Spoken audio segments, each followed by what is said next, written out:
Good afternoon, Saturday afternoon here. This is Josh with Codelation, and I'm losing track of what day we are. Looks like I did not upload my video from Friday, from yesterday, so we're gonna have two videos going up here today. So apologies for all the single viewers of these videos.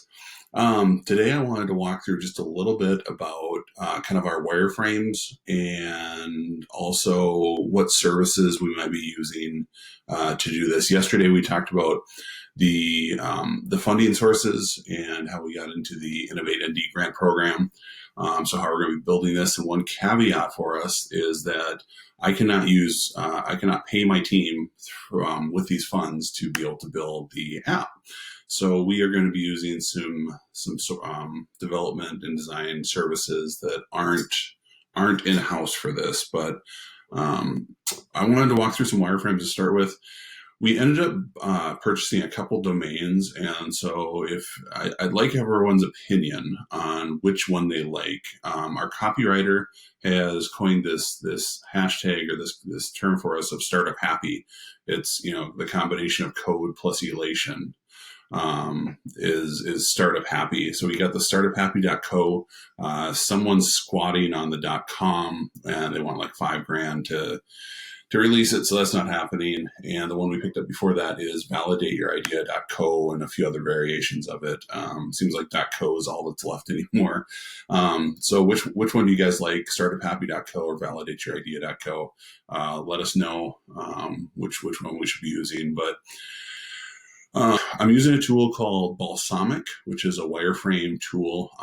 It's web-based, or you can download a program for it. I like the web-based version because it keeps all of our Balsamic mocks in Google Drive, so it's accessible by the entire team if they need to get in and use it. So what we're starting to flush out is, very basic sign-in, sign-up features.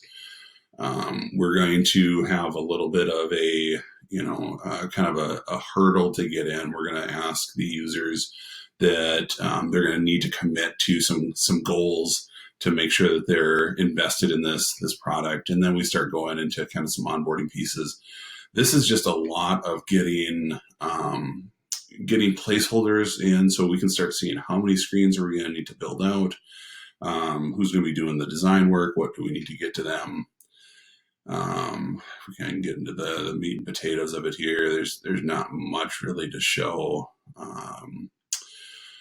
We're starting to make some assumptions that an interview should be scheduled, should be through a call, like a video call, a phone call, or in person. You shouldn't give a Google form at certain stages. We'll be able to invite people to an interview, be able to schedule that on their calendar. But basically what we're seeing is that it would be a web interface or a mobile app that people are able to record and take feedback for their questions, be able to rate and review, did they find features out of the interview? Should we find more people like this person? Did they find out ideas? And then at the end of the day, we would have a transcribed version of speaker one, speaker two, kind of the two different ends transcribed so that we can see I asked a question, they responded, I made a note along the way, we upvoted, downvoted. That's the general concept, is to be able to have a series of interviews being recorded so that we can start testing this kind of on ourselves as we are validating our idea.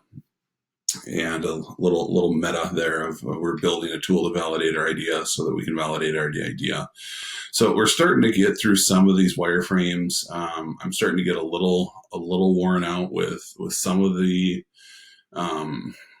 screens. So I think I might need to take a little break. It's been a long Saturday here trying to get all this pulled together. So that's the wireframing that we're working on. I am using Squarespace's logo builder, which is squarespace.com/logo. It's a very stupidly simple thing to kind of get you out of your own way. So that's how we put together our initial logo here for Validate. and trying not to spend time on stuff that really doesn't matter at the end of the day. Your logo, your business cards, that stuff does not matter. No one cares. So anywho, there's a couple of design resources that we're looking at. I'm kind of on the fence between the Service Mini Pixels and Design Pickle are the two that we've kind of been looking at. They're both unlimited design services, so that you pay one flat monthly fee and you get access to a designer and you can ask for as many revisions as you want on the work that you're doing. So it'll be a really nice way for us to be able to get some design work done.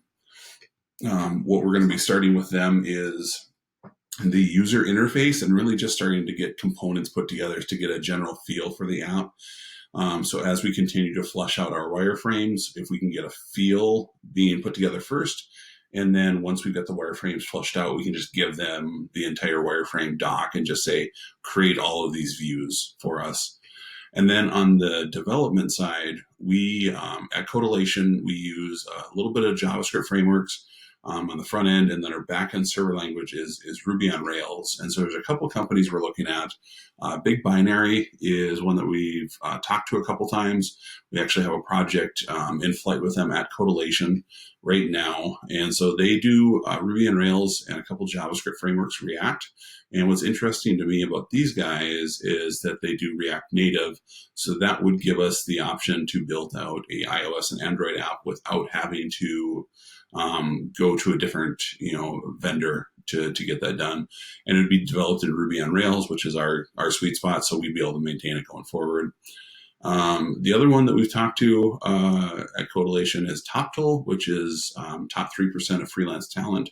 And they've got a great amount of developers sourced from all over the US, South America, Europe, India, just all over the place. So we're considering those two agencies. And then I'm also looking on Upwork, which is a kind of considered crowdsourcing platform, I guess.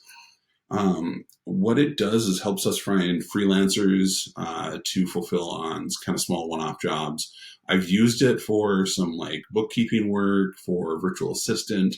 I've never used it for development. And so we're going through and just kind of searching Upwork just to see what's out there and trying to find somebody that might be a good fit for us at a little bit of a cheaper rate. I don't want to give away TopTools or Big Binaries rates, but they definitely have a price tag attached to them. And we walked through yesterday the development costs as to where we're trying to sit. So that's really what we're working on right now is the wireframes, design services, and development services. So I'd like your feedback on which of the domains you guys like best, you guys and gals. There we go. Startuphappy.co or validate your idea. If you could let me know which one you like, I'd appreciate it, because otherwise I'm just going to go keep buying domains and that's going to add up to actual money here at some point. All right. Thanks, everyone. Signing off Saturday. Talk to you on Sunday.